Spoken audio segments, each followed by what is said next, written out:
This episode is brought to you by Andy Bovender, the team lead and founder of the Bovender team out of the Carolinas. Him and his team have helped more than 5,000 families. So if you have somebody who's thinking about moving to that area or need assistance with real estate, they are the team to call. Today's episode is with Kim Rittberg.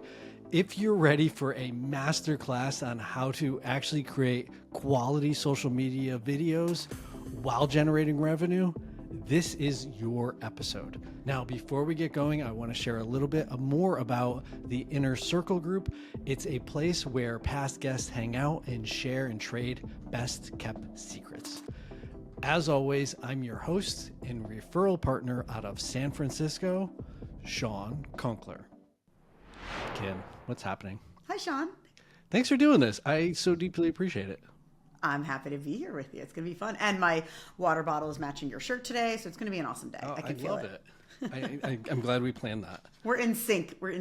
I feel like I get to hang out with you all the time. You just did a masterclass session with our Inner Circle group, and that was amazing. It's really, I always know when the guest is phenomenal when I get a handful of texts afterwards of people like, oh my God, that was just kick ass.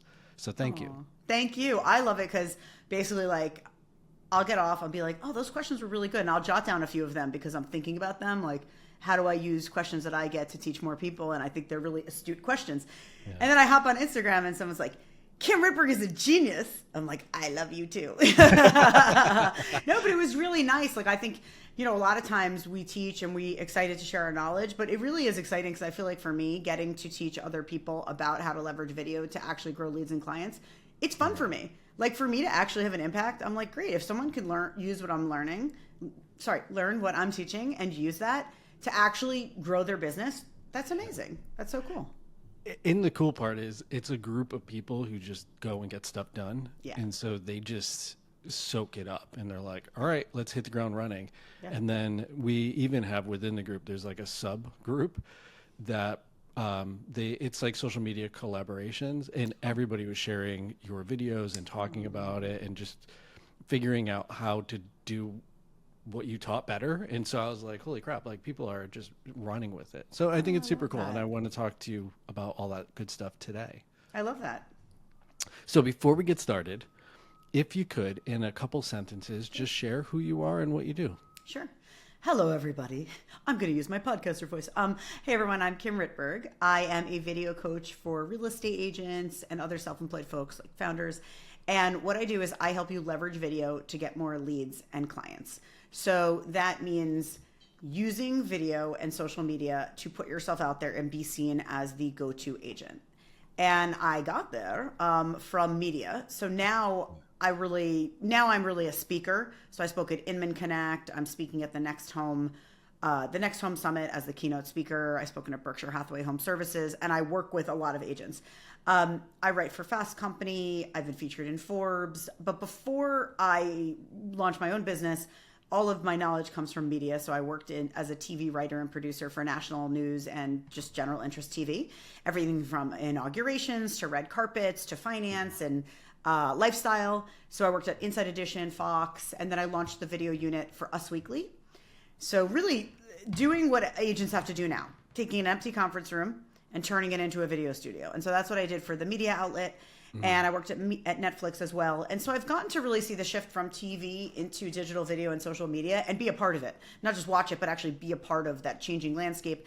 And so now I take that knowledge to teach people. So I think that what I like to do is really kind of but have that foundation of media and storytelling and thought leadership, right? Yeah. So it's not just about showing up, but it's really about showing up as the expert that you are. Because if you're showing up, that's great, but you really want to be showing up and making people love you so that they reach out to you and work with you. I love that. And it's really fascinating. If we just look at the landscape of media, it is completely changed, especially with this last election.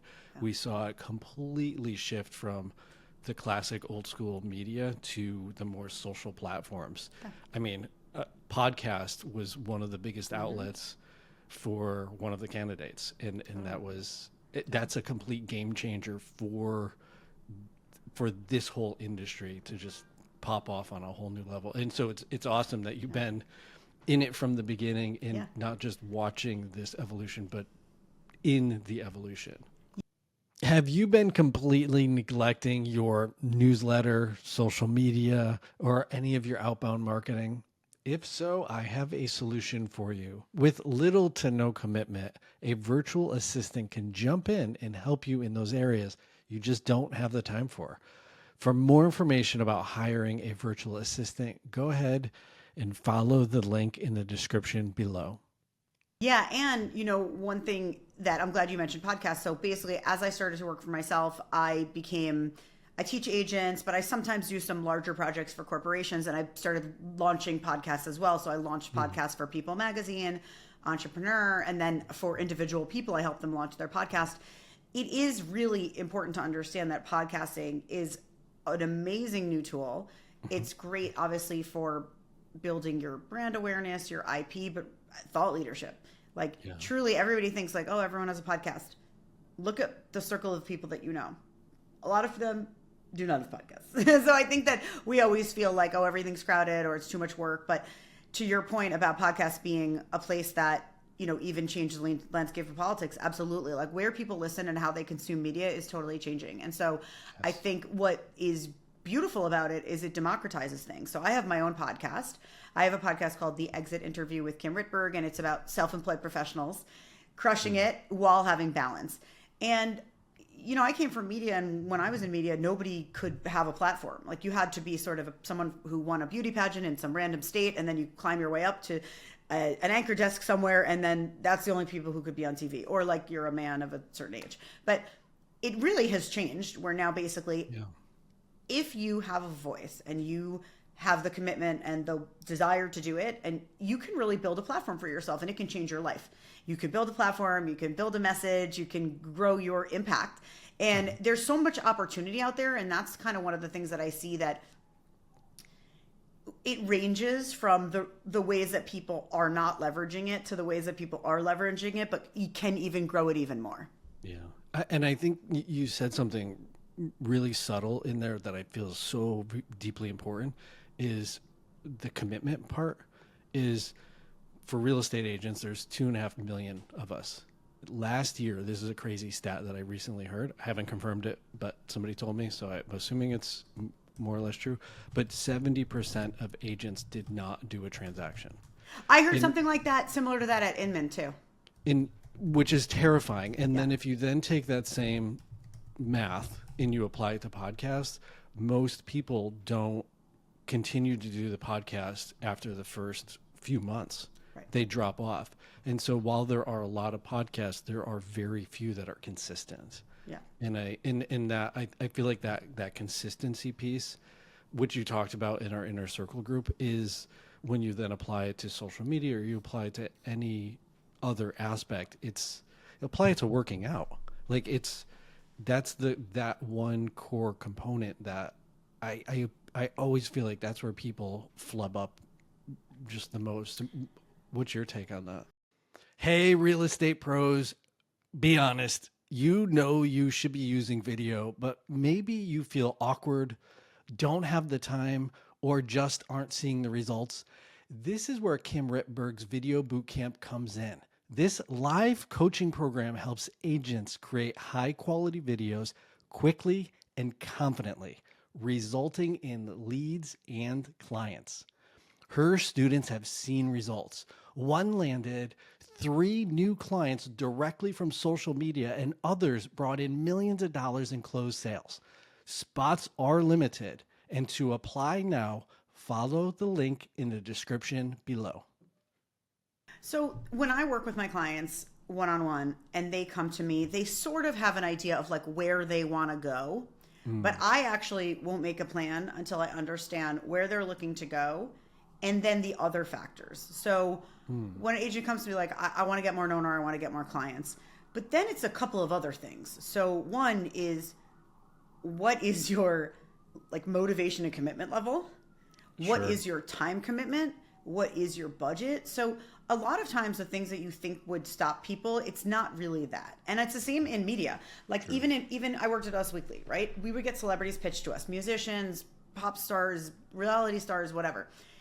I would get someone like a peer of mine to pitch me, and he'd say, oh, we should have this musician in. And I would say, I like this musician, but like, I don't think that they're going to resonate with our audience. And they're like, but they're so well known. I'm like, but we have limited resources. Even a media outlet that you think, oh my God, has so much money, is still is limited resources, whether your team is 7 or 20 or 1. So you have to say yes and no to things. So I think that when people come to me, an agent comes to me and is like, I want to get more known, and I think I want to do this on social. I think I want to do that on social. Maybe I want to get a podcast. I sit down and say, okay, what are your biggest goals? What is your time commitment to this? So there's lots of ways to do things more efficiently, but the truth is, if you're going to build a podcast, there has to be a commitment there. And there are ways to do it more efficiently. There are ways to do it less expensively, whatever. But the point is, if you're not going to be in it for the long haul, you shouldn't do it. And I can steer you to doing a different thing that also has impact. And so I think it's like everything has merit, but it's also being real, because time is finite. And like, I want my agents to have a life. I want them to take a trip and like be able to have dinner with their loved ones, their family, go walk their dog, go take a trip. Just like, I don't want to be working 13-hour days. I don't want you to work 13-hour days. And if you say, yes, I want to do a podcast, but I'm also doing this, I'm also doing this, I'm growing my business, I'm hiring all these people, I keep firing my assistant, you're not going to be able to have that consistent output that you're looking for. So I think it's really important. I say to people, what are your top 2 goals? And we say no to everything that doesn't hit those. I love that. It's so incredibly simple. And it's so funny that you say that, because I was recently, Sky Michaels is a very well-known coach in the industry, and he has a group, and he interviewed me asking me, hey, you've sat down with 100 different top performing agents. What do they do? Like, what's the through line? Like, what are the top 3 things? And one of them that I said is, they all remind me of racehorses. They go really fast, but they have blinders on, and they don't look to their left and they don't look to their right. They look straight ahead at the finish line, and they just run as fast as they can. And I feel like that's what you're saying, is like, if it doesn't get you to cross that line, don't do it. And I it's funny, I see agents do it all the time. They just meander. They like futz around with like the font size on their webpage, and you're like, it's got to be 80%, and then just move to the next thing that's going to get you to that finish line. That's so true. When people come to me, they're like, Kim, what technology should I buy? And I really had like a tough love with a student of mine. I run this program called Video Boot Camp, which I love, has a lot of agents in it. And she was like, we got on a strategy call, and she goes, ask me all these strategic questions. What about these accounts? What should how many times should I week? And I go, I love you. Don't take this the wrong way. I see it. You're showing up. You're so invested. You're learning. You're taking so many notes. You haven't posted one thing, and we're in week 4. I was like, I'm not going to give you strategy tips. I'm going to give you accountability tips. And I go, here's your accountability for this week. I need you to do these 3 things. I'm not talking to you about strategy. You have the strategy. You're taking the notes. You're learning that in the class. And I'm honest with people. I'm like, it's not about that. And I actually think this is why probably I actually work with agents so well. I am a racehorse. I am 100 miles per hour, or I am 0. I am going, or I'm laying on the couch chilling. There's no middle ground. But I know that about myself. Like, at least I know it about myself. So it actually helps me say no to things more. So like, I have 2 kids, and sometimes I get asked to like volunteer for something, and I'm like, of course you want me to volunteer. I'm totally reliable and good at what I do. Like, obviously. So you have to just be like, oh, thank you so much for that. Like, this is a really busy month for me, so I can't commit to that. I used to be too nice, and I would be like, oh, sure, and now I'm like, no, my business is like booming. I'm really busy. I really want to deliver the best for my clients. And the truth is, I want to get my kids from school after school. And then at home, I don't want to work at 8:00 at night because my husband wants to watch Love is Blind with me. And so I think it's like about the reality is, if you want something badly, you have to be focused on your goals, and you have to commit to it and say everything else is a no. And I love my clients, but I give that tough love. I'm like, you're amazing and you deserve to be more known. But like, those 6 things that you are thinking about and talking about, like, that's actually not going to get you where you want to go. So let's focus on that thing that you do want. Is that the podcast? Great. Let's lean into the podcast, and let's let the other stuff go, or your assistant can help with it, or we can outsource it. So I think it's just important. It's really important to identify your goals and be very, very, very focused, and have that tough love. And then the accountability. If you're not a person who can be accountable and can stay on task, we have to build a better system, or we have to do something easier. I completely agree. And I think too, and I would love your opinion on this, but I think come up with the goal and then figure out the vehicle. Yep. I think what people do is they come up with, I want to do a podcast, and then they come up with all the justifications as to why they should do it. But that may not be the right vehicle for them. It could be just posting on social media, on Instagram specifically. I do that for them. When someone says, I want to have a podcast, I say, great. Tell me the top 3 reasons why you want the podcast. And usually the reasons do line up, and I say, okay, this is a good idea. But if they say, these are my reasons, and then I say, okay, well, can you commit to it? Or, then it has to be there. And I think, one thing I love is I love working with agents, and I love having like really candid conversations. Like Debbie DiMaggio and I work together, and I was trying to get her. I love her. She's amazing. And she's such a super connector too. And we were working together on getting her on video, but like, I could feel that like, there was like chafing, like she didn't really want to be on video, but she did need a lot of like, we worked a lot on, there were a lot of platforms like Instagram and the site, and we worked on messaging and aligning things together and getting more visibility. We got her some press hits, but she said to me, she's like, Kim, I'm not really sure about the like talk to camera. And I said, and I was like, you know what? I really appreciate you saying that to me, because truly I have a lot of clients, and now the more that I think about it, a lot of people, and someone listening can't hear this, but like a lot of people don't want to hold up their camera and talk to the camera like a broadcast anchor. Yeah. And actually that's very helpful for me to know as a coach, because the truth is that's just one way to do it. And there's a lot of ways. It's a horrible phrase, but I learned it in TV. There are 100 ways to skin a cat. Disgusting phrase, but I did learn that in TV. And there are so many ways to do the same thing. So if you're looking to get visibility, it's not just about like pop up your phone and you have to talk to camera.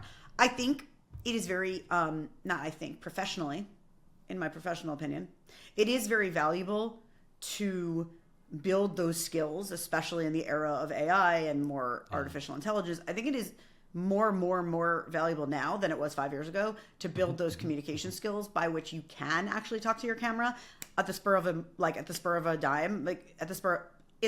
a moment, at the drop of a hat, whatever. There are so many metaphors. I got lost in my own metaphors.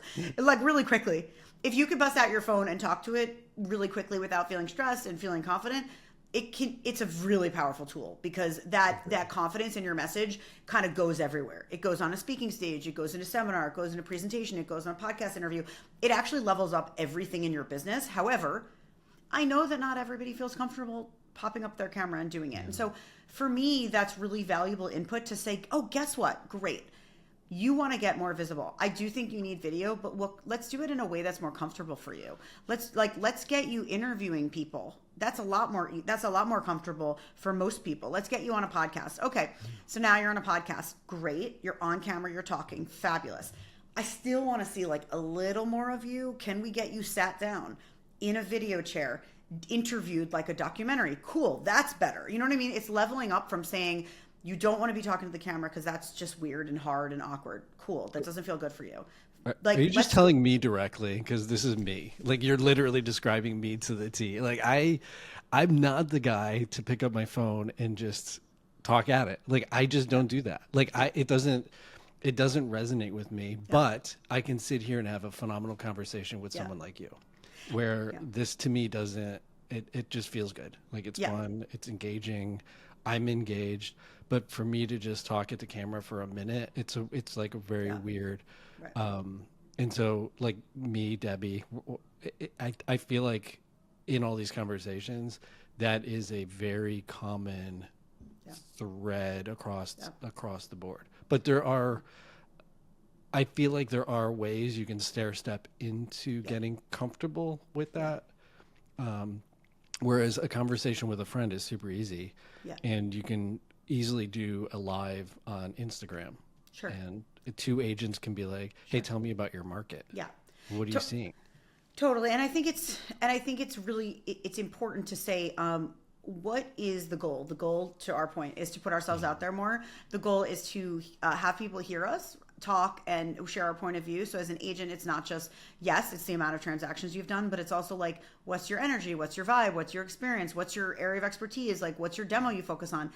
And so the more you can just be putting your voice out there. And I think to your point, there's so much value in, there's a lot of ways to get your voice out there without talking to camera. I still really, really think it's important that in the end, working on those camera skills is important, but definitely getting on camera, being a guest on someone's podcast, being a guest on someone's Instagram live, just sitting down in your office and having someone else film an interview is better than nothing. So just working up those muscles. And then to a lot of people, also, I'll say I see from clients the nerves still come up. So I would give them the on-camera confidence tips that I would give a person who's talking to their camera. I would still give that advice on how to be confident on camera. Even if you're just doing a live interview, your body is still sending messages that you're nervous. You've done hundreds of episodes of this. You're not nervous now, but you probably were nervous your first 5 episodes. You can literally, I can hear it. I can hear like a quiver in my first couple of episodes. There were weird pauses. I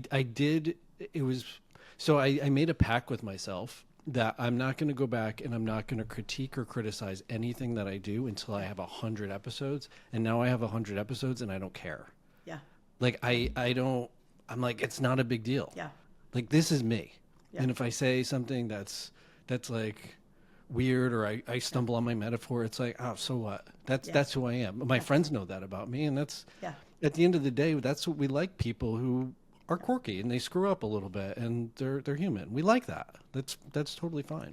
And you and I are going to go to a bicoastal metaphor class. We're getting our metaphors all messed up.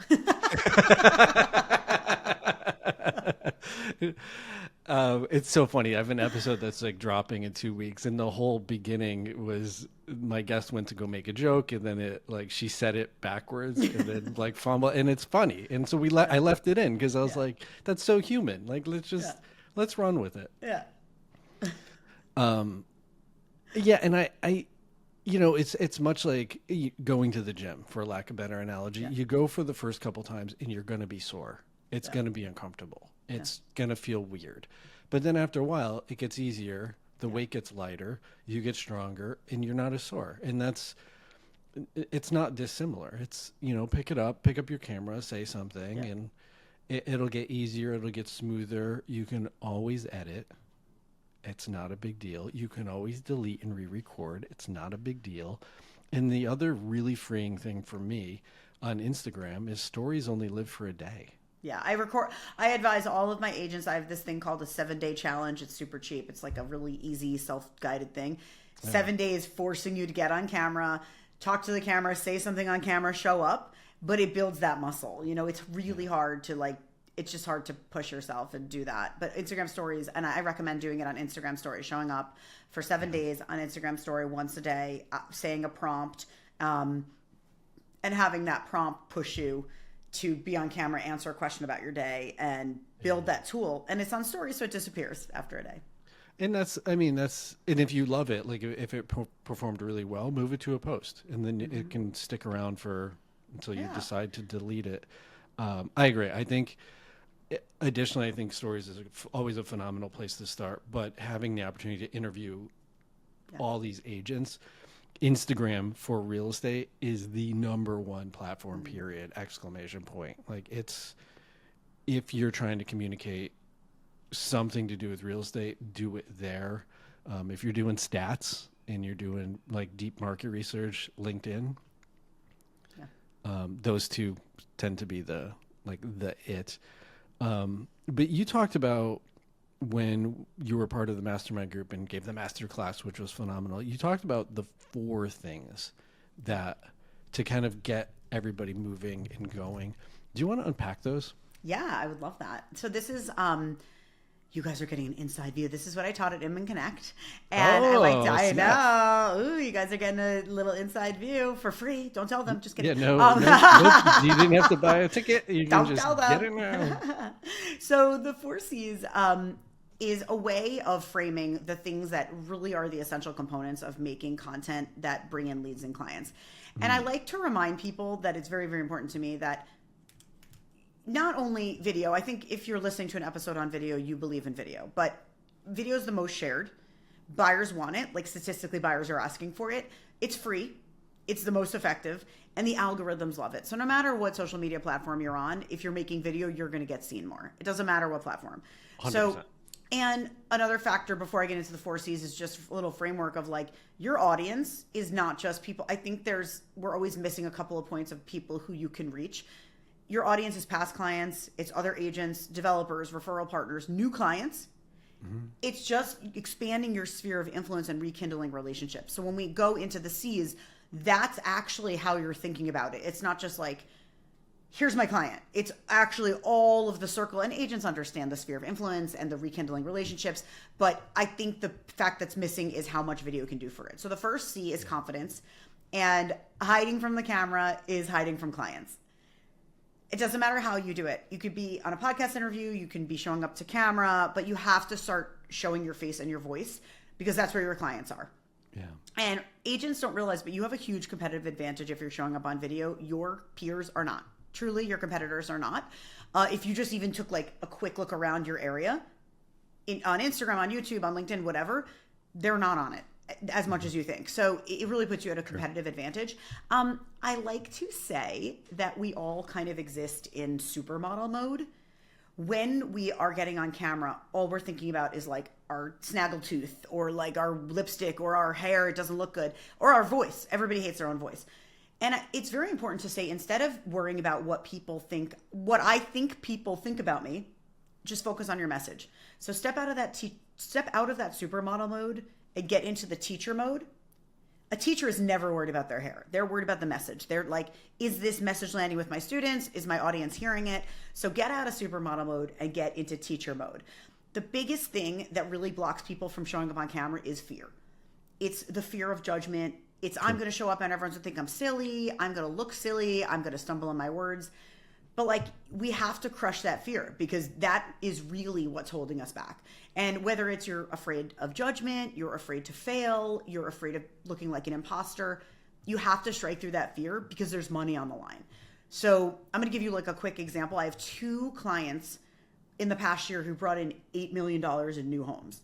Like $8 million in new homes from 2 clients of mine through video. Yeah.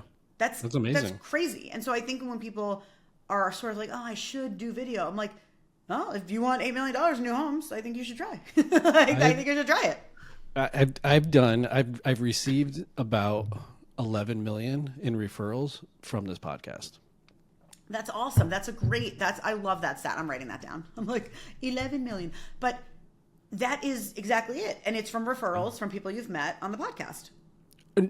No, it's from yes and no. So here's the interesting thing is I tend to get more referrals from past guests because I have a deeper relationship and bond with them. However, I did get a referral because somebody was looking for an agent in San Francisco, stumbled upon my name, Googled my name, and they saw this entire library of videos and thought, that person knows what they're talking about. Let me call them. And so it gave me this massive social proof. And so for nothing else, that is a phenomenal reason to do it. Yeah. I love that. I have a lot of my clients who they see that video cements or greases the wheels as they're getting on a call with somebody. That someone's like watching all your backlog of content. I've had this. Someone like messages me on Instagram and they're like, oh, I saw your blog post about B-roll, so I'm following you. I was like, oh, like completely cold. You know, like really people are finding you on Google. They're like, how do I make B-roll or how do I film myself? And then they're landing on my website and my social media, which is exactly what you want. I had literally last week, I had somebody ping me from Southern California. They said, hey, I've been watching your show for a while. I know you know everybody. Who do you know in Portland, Maine to help my client?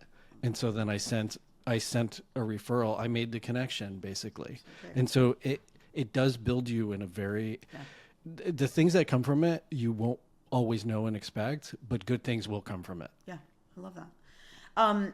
Okay, I'm going to give the next C is clarity. So first C was confidence, and confidence in your message and also confidence on camera. The second one is clarity.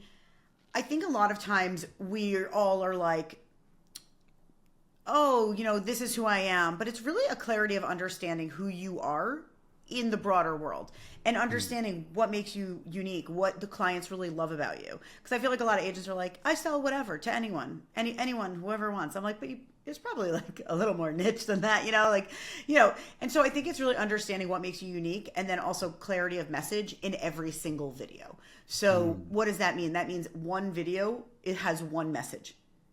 And if you have so many messages, make more videos or go on a podcast. But one video is one message, and that really helps people understand what you're talking about. The third C, I love this, is wait, sorry. I'm going to pause you. Can we go back to that? Can you share an example of that? Sure. Let's say you have a point that you want to make about, I don't like talking about market update. Give me something that you want to teach someone about. It can be more specific. Buyer, seller, agent. A buyer. A buyer. The number one pitfall during escrow. Great.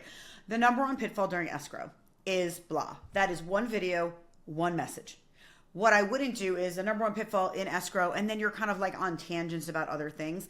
It's a short form video, right? You have 30 seconds, 60 seconds, 90 seconds, whatever. But really, one message. It doesn't mean you can't add other information or add depth to that. Mm-hmm. You can add a nugget of an experience that you've had, which I like because that actually gives you credibility. But you could talk about escrow in a way that someone's like, oh, Shawn's not BSing. He really knows what he's talking about. But I wouldn't recommend like bringing in other things. You have to have the clarity of message. You have to have the clarity of message in each video, or people are getting. And honestly, it's the same with like just preparing your message. Like, don't show up and be like, hey, I'm Kim. What's up, guys? I'm going to talk about blah. Like, you just lost the first 2 seconds is like when someone's going to decide if they're going to watch your video. So if you're bantering or just like sort of introducing at the very few first seconds, that's going to lose people. I agree. And which you can use ChatGPT to leverage this, but in the first 2 seconds, have a hook. Yeah, exactly. Totally. And then the next thing is credibility. So I come from TV where people would email me and want to be on TV as an expert. And basically, if you weren't an expert and I put you on TV, I would be in a lot of trouble with my boss.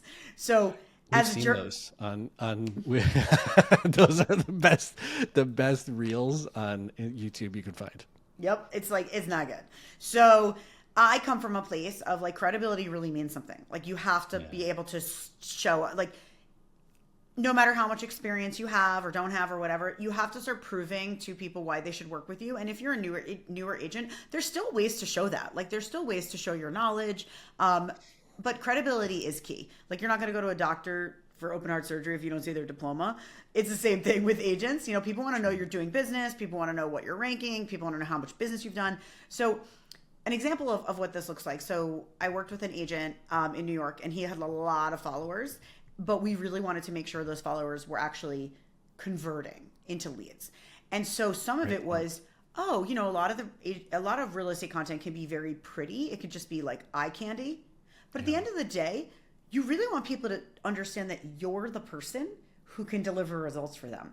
You're the most knowledgeable person in your area, right? So we worked on building an expert-based series, a credibility-based series, and he got $1 million home referral directly from the YouTube series. Oh, killer. It was amazing. And I always say, well, how do you know it came from the video? And they said, I asked. I like, great. Love it. I love that. And then he also actually ended up building up a huge referral business because of video. And he's somebody who's really, really active on video. So I think it's just important to remember that even when you're making content, it's like, it could be beautiful. A lot of agents' feeds are beautiful, truly. You still need to bring up to people, I represent these houses. Look, they're so beautiful.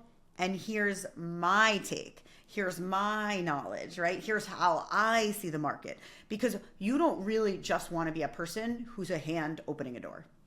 True. And I apologize for blowing your cover on this, but if you build it with pre-framing in social proof, the next following thing gives it strength. As you shared, what I'm about to share with you, I shared as a keynote at Inman. That gave strong social proof of I was at this event. I was pre-vetted at this event. I was the keynote. We know what keynote means.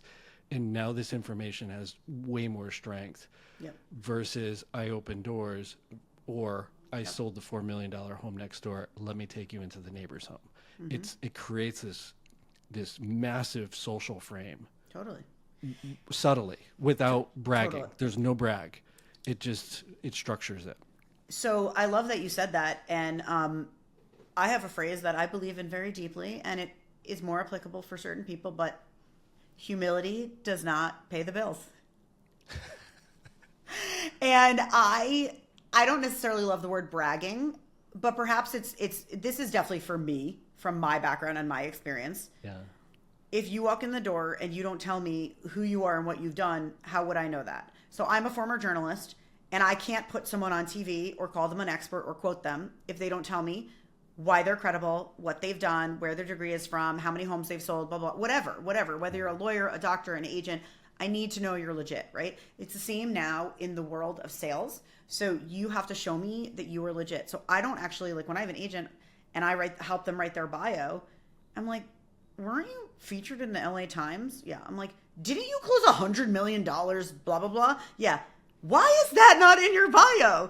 And I think that people feel, I get it. It can feel a little like awkward to come into the room and say, I actually forgot to say in my bio, I usually do. I'm like, hi, I'm Kim Rittberg. I'm a 6-time award-winning marketer who helps real estate agents leverage video to grow their client base. I came from Netflix. I was Us Weekly video head. I've been featured in Forbes and Fast Company. So I actually usually almost always remember to mention all those things. But what I would never come on and say is, hi, I'm Kim. I help agents grow with video. Okay. Okay. Being on the receiving side, the first one, first of all, doesn't sound braggy. It sounds, you're giving me context of why I should continue to listen, versus the second one, it just falls flat. There's no backstory. It's like in a movie, they always give you the backstory of the characters. Why do they do that? It's because it connects you with them, and it builds it in. Do you have to do it every single time? No, but you can weave in different things. And I love that you said, by the way, thank you for saying that didn't sound braggy, because it actually feels braggy. Like, I'm not going to lie. It feels braggy to be like, I've won 6 awards. I've been featured in Fast Company and Forbes. It does sound braggy. I'm used to it now, so I don't care, because the thing that people don't realize, number one, it's just contextualizing. It's just a data point. And actually, I had a couple of years ago, I met someone, and she's a food stylist. And she had mentioned, I've been a food stylist on Bobby Flay and the Chew. And I didn't think she was bragging. I thought she was just giving me context of where she's worked. And I think that we forget that giving people data points is actually not bragging. It's just telling them who you are and what you do, like what type of homes you sell, how much actually dollar sign, how many homes you've sold, whatever. But I think there is that element of credibility. It's on you to tell people that you're credible, and no one's going to go to the bathroom and Google you. So like, you need to front load that. You need to front load it in your social media bio. You need to front load it when you're shaking hands with people in a meeting. And I just think a lot of times people forget that, and people are so worried about coming off as braggy. But most of the people are they braggy blowhards? No, like, they don't sound like that. Very few people are braggy blowhards, and everyone's so worried that they will be, that instead they don't show up with their knowledge. They don't show up letting people know who they are. I can't tell you 85% of my clients, I have to rewrite their bios to show people. I had someone on my podcast, and only because I know her, we're talking, and I was like, wait. Didn't you win 4 awards last year for your product? She says, yeah. I'm like, that needs to be in your bio. Sorry, but I'm going to say this on my podcast. Like, that needs to be in your bio. And I think that, I don't know. Anyway, it's a whole thing. There's a lot of science behind it. We all are really worried about bragging. I think that we're also worried about bragging that we're actually not showing up enough and showing people that we're credible. So shift away from bragging, but be credible. If you've won awards and you've been ranked and you have a certain dollar sign, certain amount of zeros in the homes you've sold, list that. And don't think like, oh, well, it's only my 2nd year, or it's only my 5th year. I don't have anything to talk about. I have a client who's in her 3rd year, and she just closed 3 deals from social media video, and her business is booming. She was ranked top 25 from Element in New York this past year. She's not going to say, oh, I've only been here 3 years. She's like, I've been in 3 years, and I'm going great, and let's keep going. So credibility, it just changes based on what year you're in, but there's always credibility markers. It's interesting that I think if your goal is to if you're trying to cross the finish line with just saying all the amazing things you did, that's bragging. if your goal is to structure why the next thing you're about to say is important by giving context, the backstory, Yeah. in using it that way to convey your message, that comes across as educational, Right. where it's just of two very different feelings. Again, to go back to, you gave context of who you are versus, hi, I'm Kim, I teach agents. And it's like, Yeah. I don't have any reference point at that point. It's like, okay, but why you? Like, I don't have anything to bite onto. Totally. And so I hope people are hearing this of, it's okay to do it. It's actually better than okay. You need to do it. Yeah. And do it in a way that you're setting up that next thing as to why you are the expert in this, in the next thing you're about to say. Yeah.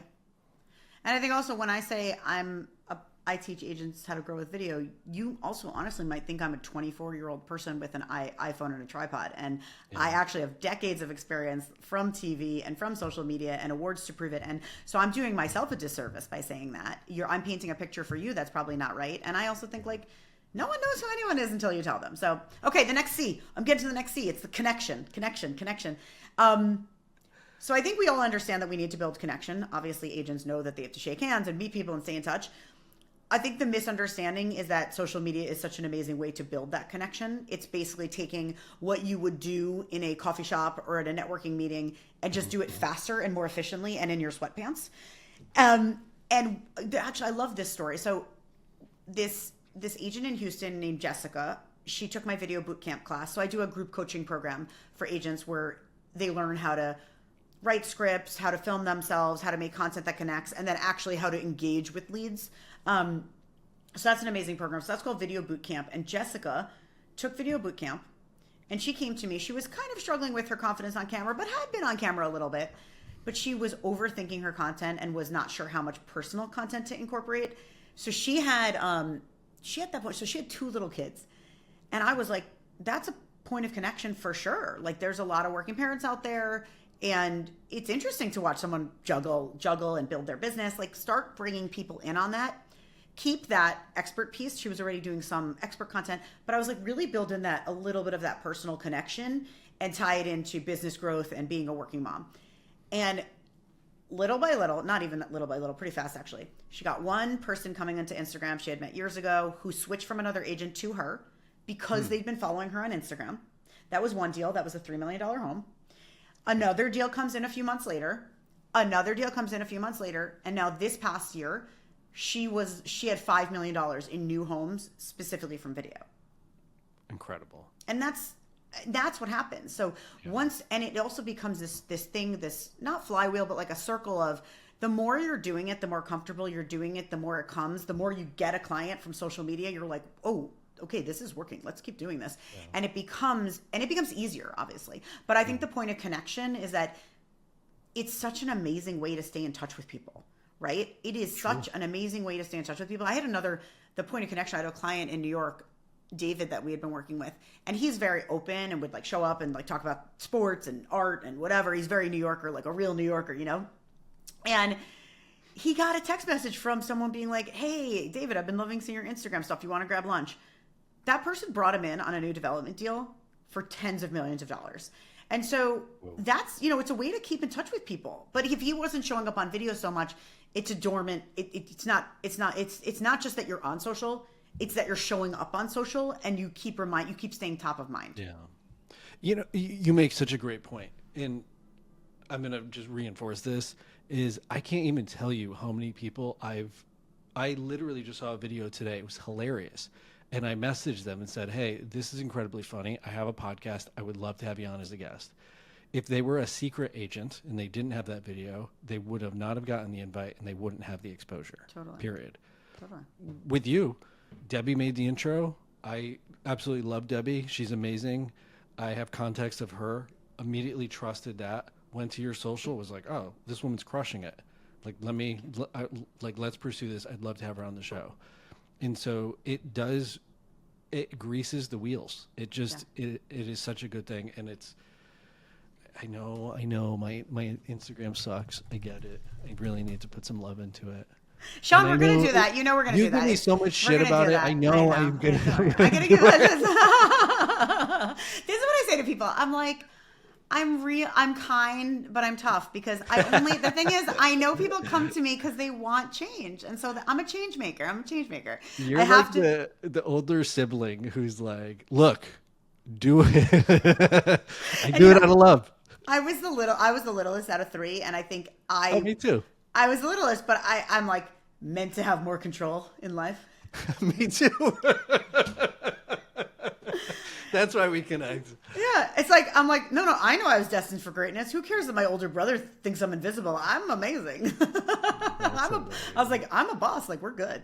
But yeah, I think that to be honest, I actually meet a lot of people. So I do this program called Video Boot Camp, and it's this incredible coaching program for agents. All the agents who are like making millions of dollars have all come through Video Boot Camp, and I am honest with people. Like I am better at now doing intake calls for Video Bootcamp.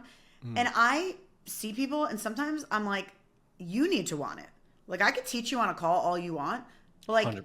I have to like see you want it. I want to support you and I want to support your growth. And I think to the point of, I like it. I now teach parts of the class where I say, okay, for people who are really camera shy, I recommend this. If you are this, I recommend this. And I think it can be customized, but in essence, it has to come from within. You have to really want it. It's not that hard. Like I have had hundreds and hundreds of people come through this course. It's not that hard. You show up, it's accountability. We're teaching and we're doing it together. It's not hard at all, but like you need to be camera on. You need to be like Zoom camera on.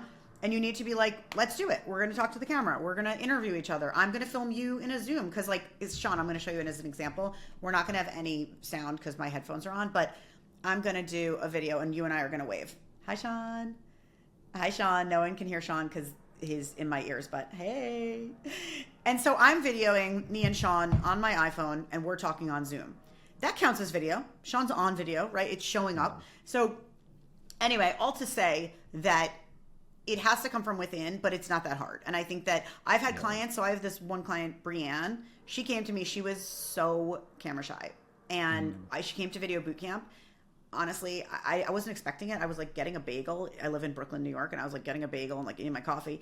And I see her on Instagram thanking me. And she's like, I really want to thank Kim. I had no confidence on camera. And now I'm showing up. And I was like, I didn't know I would be crying at my bagel eating moment. But I was really teary-eyed because everyone can do it. There's no special magic that like is required, but it does require like push and confidence and support. And so I say to people, I'm like, if you want it and you really want to do this, like I'm going to be your best champion. Like I'm going to get you there.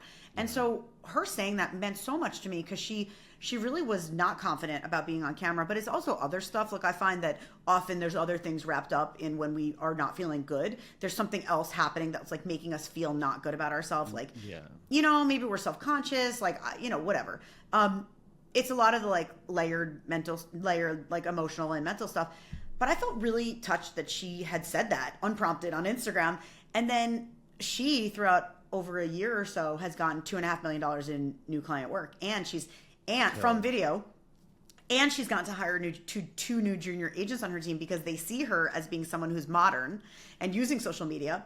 She is not someone who has a huge, robust video presence on social media.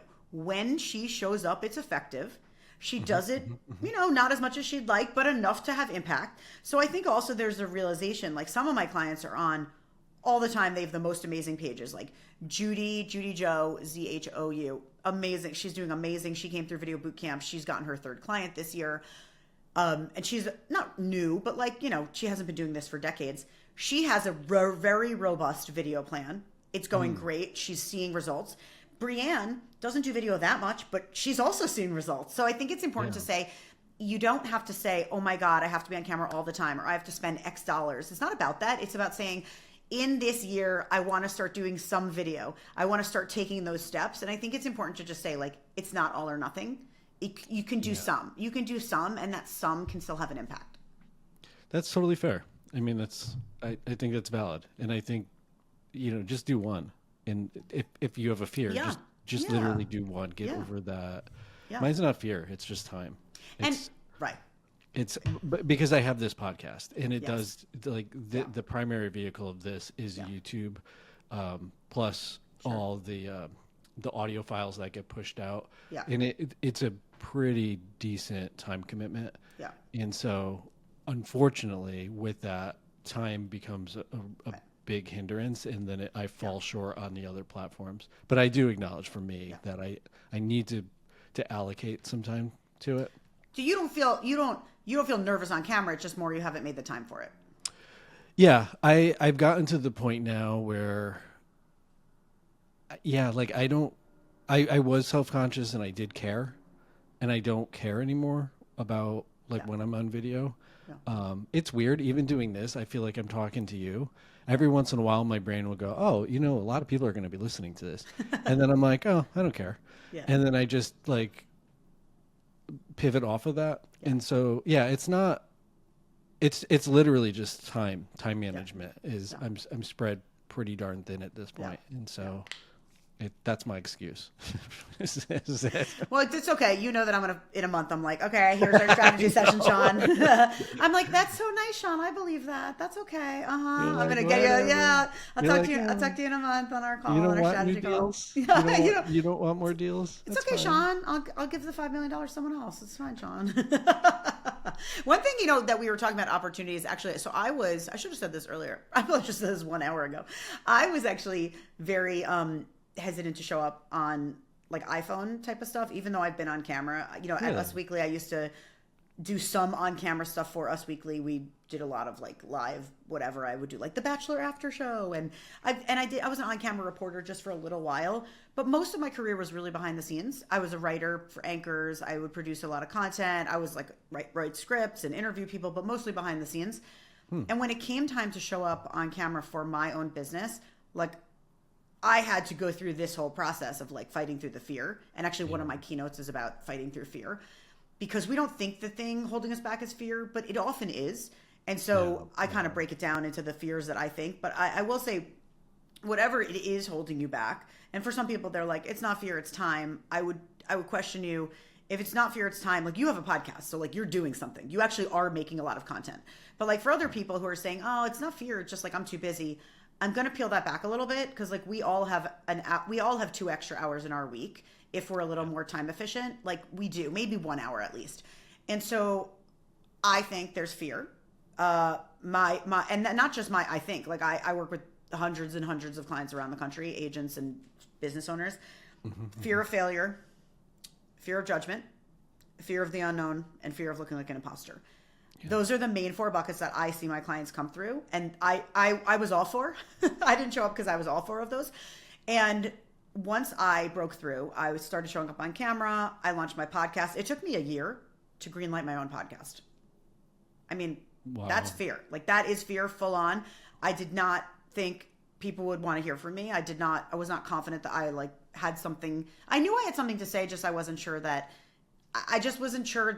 anyone cared to hear it, And I was like, oh, people will think I'm a wannabe influencer, and like I don't want that.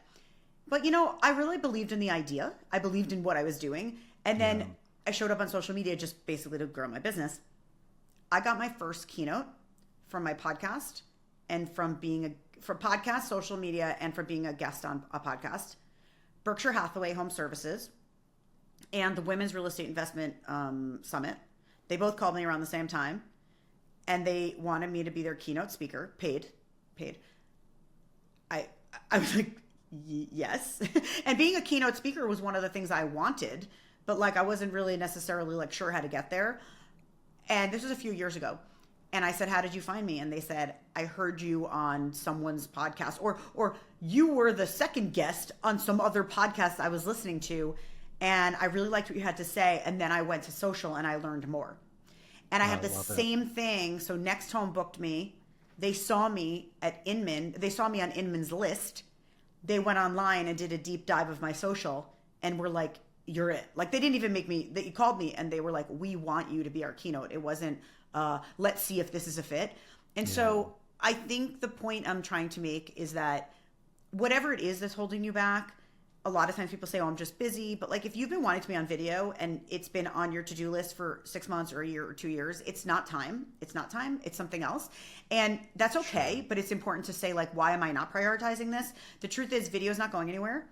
Content's not going anywhere. And the agents who are leveraging it are having a competitive advantage. My clients who are using it, I showed you the examples of people who are earning $5 million in new home sales, $3 million new home sales. But other ones that I didn't even quote are getting new referrals, are getting new leads, are building those relationships with the other vendors, the other partners, their brokers, mortgage lenders. And so I think it's really important to say, I want to do this. Like, this is important to me as a business move.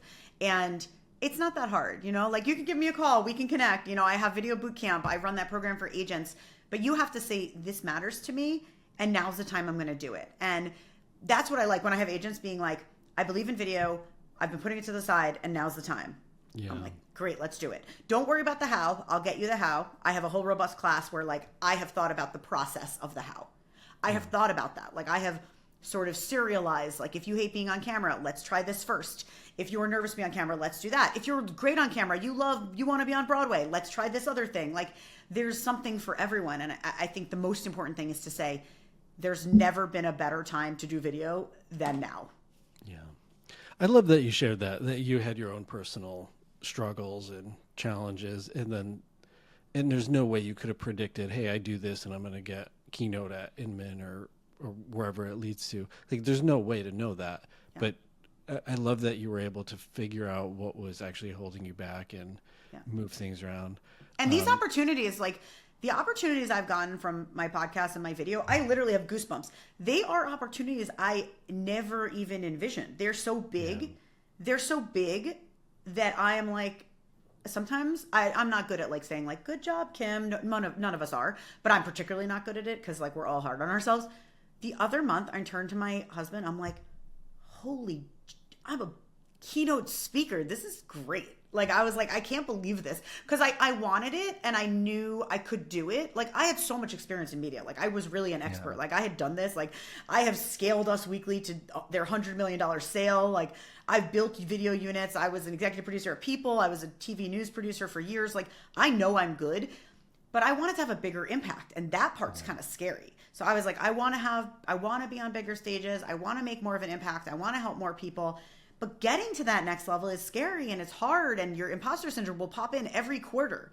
Like every quarter, someone's going to tell me that someone in my head is going to be like, you don't deserve this. You suck. You're a fraud. It's true.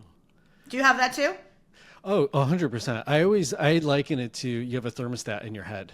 And once your brain hits that temperature, the thermostat's like, nope, that's it. We're shutting it down. And then you have to you have to first recognize it. And then be like, no, we're totally pushing through this. Yeah. Cielo, my fiance, she created years ago when the iPhone was like this is like 10 years ago when the iPhone was starting to be used more and more for video and more for video editing. And she created this whole YouTube series of how to edit on your iPhone. Cool. And her goal was to empower people to tell their story. And she put out all these videos, and then I think it was like Masterclass found her and reached out and said, hey, this is really great content. We want you to teach a class. So she teaches the class. That's up and running, getting paid for it. And then Stanford University says, hey, we don't have a video editing like on your phone class. Can you pitch us a curriculum? And she's now been teaching there for the past handful of years. And so, it's like when you're really passionate about it and you are putting the work out there, mm-hmm. I don't know where it's going to come from, but people will see it. Yep. And your tribe will find you. Yep. Like the people who resonate with you will find you, like Inman and all these amazing opportunities for you, which I love that. And I don't love that you had the challenge to get to that point, but I love that you had to work through it and figure it out, because I think that makes the best teacher. Yeah. And this week and last week, thank you for saying that. I need to connect with your fiance now too. That's so cool. Congrats to her. I went into my kids' class last week, and I'm going in again next week, and I do a little public speaking training for them in 4th grade and 2nd grade. Oh, how awesome. Like, what a great, for that age, what a great opportunity. I know. I was like, just to be clear, I normally charge for this, so you guys listen. Like, listen up. This is free for you. But I think that one thing I always say to them, I show a picture of me on stage on keynote, and I'm like, how do you think I felt right before the keynote? And then I show like the barf emoji. I am still nervous before those big opportunities. So like, I never take it for granted that like, you always still have to work hard, even if you're there. Like, I have a keynote next week. I mean, I'm going to practice for like 10 hours separately for 10 hours to prepare for it. It's like, it's exhausting, but it's worth it. And it's great. But yeah, I think that we all have to say, what is it that I really want? Don't be afraid to say it, and then take the steps that are necessary to do it. Yeah. My friend, Chad Jeffers, who is a real estate, this is such a crazy, like, it's such a crazy journey he's on, but he's a real estate agent, is one hat, and a family man and all that. And he's the guitarist for Carrie Underwood. What? And and talks about, like, he just practiced to the point where he doesn't have stage fright anymore, but would get nervous. Yeah. So I think that's something people often overlook is whether it's making your first video or going on stage in front of thousands of people, like, there's an acknowledgement of this is new territory. But on a fascinating note with our brains, the way our brains work is when you do something that's challenging yourself in that capacity, that part of your brain actually grows. And that's why the next time you do it, it's slightly easier. And the next time you do it, it's slightly easier. And eventually it gets to the point, like you doing this podcast, I'm sure today you might have acknowledged maybe having a little jitters, but you're like, oh, this is fun. Like, let's go. I'm ready for this. And you're right. I have a friend who wrote a book about failing, like setbacks and failures and how to get back from them. And there's actually a lot of neuroscience that when we fail or when we're nervous, we're actually rewiring our brain. And so I say to my kids, like, if you're scared to do something and you do it anyway, that's bravery. It's not like my daughter did karaoke. She hates public speaking. I don't know how she's my daughter, but she hates being on a stage. And she really wanted to do karaoke one night. And I could see she kind of wanted to. And I said to her, the other kids singing aren't brave. They just love singing on stage. They love being on a stage. I'm like, you don't, and that's okay. But you're brave if you kind of want to do it and you're afraid and you do it anyway. Yeah. And then she did it and she got up and sang. And that's what it is for all of us, is like, the people who you see doing it, sometimes it's very easy for them. Sometimes it's not. But you have to find the things that are like, I have a resolution every year. I try to do one thing that scares me. So one new thing that scares me each year. Yeah. Mine would be like pet a spider or something. Ooh, that would that would scare me. Actually, spiders and bats are in my keynote. Actually, bats, I'm afraid of spiders and I'm afraid of bats. And a bat flew into our house once, and my mom came out and she had like a garbage can over her head and these like crazy gloves. And my husband's like, I think there's a bat in the kitchen. And I was like, I'm sorry, sweetie. I'm leaving. I go, I'm too scared to leave the bedroom. I'm sorry.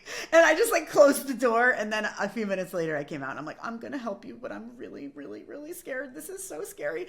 The bat was doing figure eights and it was coming really close to the countertop and up into the corner of the kitchen. I have like honestly never been so scared. But my dad's actually born in Transylvania. So I joke that I'm part vampire. So like maybe it was like, my deceased dad coming to say hi to me. Just kidding. But I'm just kidding. But anyway, but the bat thing, it's like that. Those are our fears. Yeah. And so, those are our fears, but those are like tangible fears, So maybe petting a spider could be good for you, but maybe it's it's not a fear for you, but maybe we'll work on getting you on video in a different way this year. And it's not a fear. I know it's not your fear, but no, it's literally, honestly, I would be totally transparent. It's not fear. It's just, I just need to allocate time. Yeah. And I hate when people say, oh, I just need to make time. No one can make time. We all have the same amount of hours. I just have to move things around. Yeah. But I love the podcast. You're doing so much with the podcast though. So you're using the podcast in a great way. It's building your business. So building a thing like this that is consistent, that you have followers and it's building your business. Like, that's so awesome. That's great.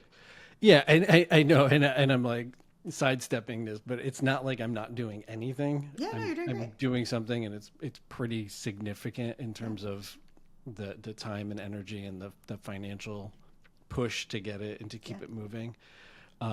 Did we cover all the C's? Yeah. So we had confidence, clarity, credibility, connection. And then the last one, which I'm not even going to go into, is the consistency piece. So I know I said, we have those clients of mine, those agents that are really, really crushing it and making millions and millions of dollars through video.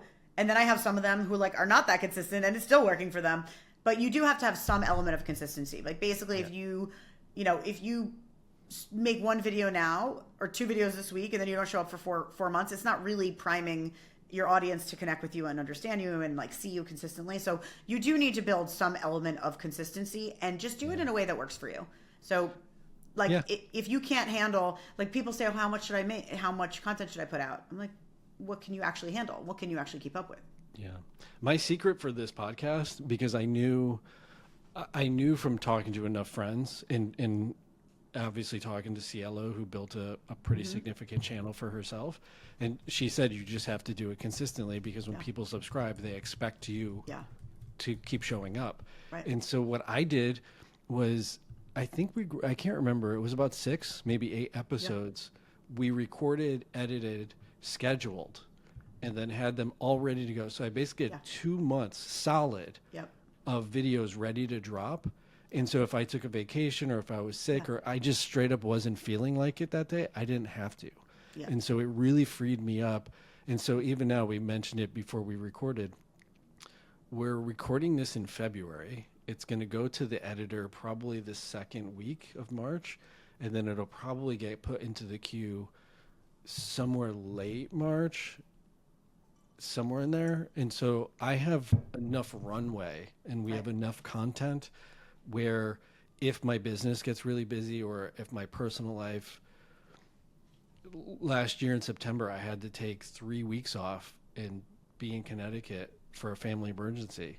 The podcast never stopped. No one ever knew. Right. And so there's ways to structure to be consistent is my message to that. Yeah. 100%. You just have to think through it. It's like any other, if you run it like a business, you'll be fine. Yeah. And even I think for video specifically, for Instagram stories, and I mentioned earlier, I have a 7-day challenge. It's let's say every Monday, you're every Monday, I'm just going to talk about my team meeting. I'm going to get on camera and talk about my team meeting. And that's the only video you do all week. That's still better than nothing. And that's enough to start saying, okay, get used to hearing my voice, get used to seeing my voice, for yourself to actually build that confidence, but also for your audience to say, oh, I'm seeing Shawn consistently. Cool. I'm seeing Kim every Monday. Great. And so I think it doesn't always have to be you can batch create, which I love for a podcast, for a video series. You can sit down and film a whole bunch of videos at once so that you don't have to worry about it.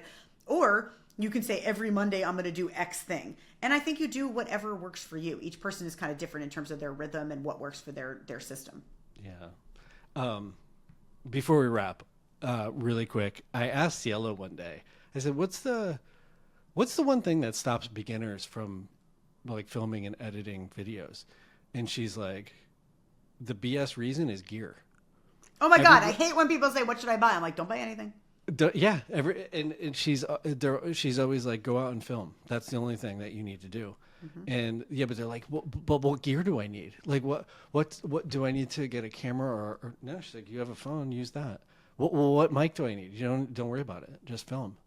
And just do it. Right. Nike was right.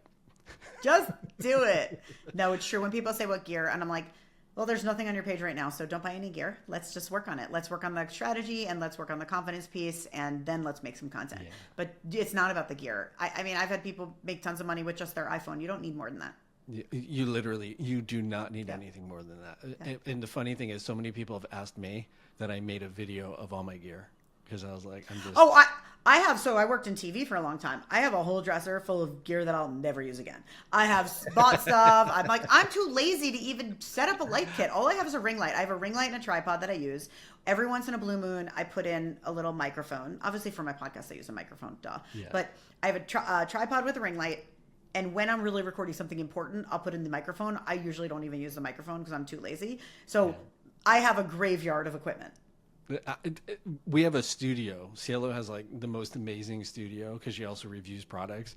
Cool. And I know doing a podcast is people are going to be in their car and they're hearing my voice. That's the only thing I have.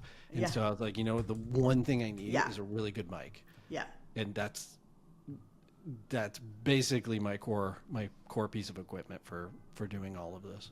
Yeah. But Kim, this was amazing. We actually went overtime just because you just gave so much amazing information. So I sincerely appreciate it.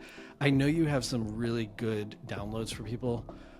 We'll leave them we'll leave the link in the description below so they can just grab it. But if somebody wants to reach out to you directly, what's the best way for them to find you? Great. Any friend of Shawn's is a friend of mine. Drop me a note on Instagram or LinkedIn at Kim Rittberg, Rittberg. I'm also on YouTube at Kim Rittberg Content, where I drop a lot of how-to videos and have some fun there. And then, as Shawn mentioned, I have a free download, 5 videos that every agent should make. And so you could grab that. It's a free download on my website at kimrittberg.com/RE-tips, RE like real estate. But Shawn said he'll link them out here. But this was such a great conversation. Thank you, Shawn. No wonder you're at so many episodes. You're a great conversationalist. I appreciate that. Thanks, Kim.